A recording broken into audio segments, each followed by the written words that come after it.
ប្តីប្រពន្ធមិនមែនមួយថ្ងៃទេណាបងស្រឡាញ់ស្រីស្រឡាញ់អពីចិនដាពេលនេះប្រពន្ធបងមានបែប៊ីហើយណាចិនដកថ្ងៃកាត់មួយថ្ងៃពីរថ្ងៃបងមានកូនស្រីហើយបងប៉ាព្រន់តែកណ្ដោលក៏បងសប្បាយចិនដែរជីវ៉ាព្រោះតែរូបប្តីជាអ្នកក្រមិនលយមិនហឺហាមានប្រពន្ធបងម្នាក់ដែលសាមញ្ញធម្មតាអូនស្រឡាញ់ប្តីមិនដែរឬអើងទេណាទោះបីជាប្តីអ្នកក្រគ្មានឡានគ្មានផ្ទះវីឡាតែអូនតែលើទឹកចិនហើយអូនតែងតែប្រាំបងថាបងឲ្យខំតស៊ូដើម្បីគ្រូ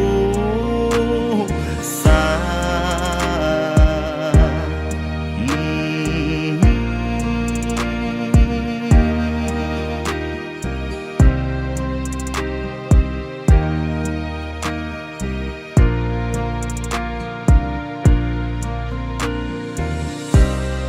ពេលដែលមេឃភ្លៀងបែរដងបងរងា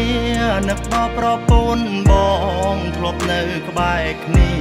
ពេលនេះបងឆ្ងាយពីអូនក៏ព្រោះតែការងារបងត្រូវតស៊ូដើម្បីយកប្រាក់កម្រៃជីវិតបងតែងប្រាថ្នាបើសិនប្តីមានដុល្លារដូចជារូបគេមិនឲ្យប្រពន្ធកូនបងអូនលំបាំងនោះទេអរគុណមាសមេដែលអូរងចាំផ្លូវបងជីវិតបងតែងតែគិតបើសិនគ្មានរូបមិនបងរស់មិនបានទេព្រោះអីនារីលើលោកមានតែប្រពន្ធបងល្អជាងគេអរគុណមាសមេដែលអូរងចាំផ្លូវប្តី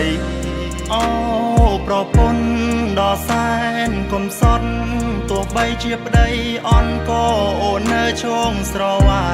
ប្រពន្ធកូនអើយកុំតូចចំណឹងវាសនាធ្វើម្ដេចព្រមលាខិនចាឲ្យអូនបានរូបបងសូមសន្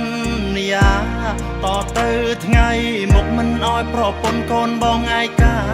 បងស៊ូលៀងបងតស៊ូដើម្បីគ្រួសារមិនឲ្យជីវ៉ាឯកាដូចថ្ងៃនេះ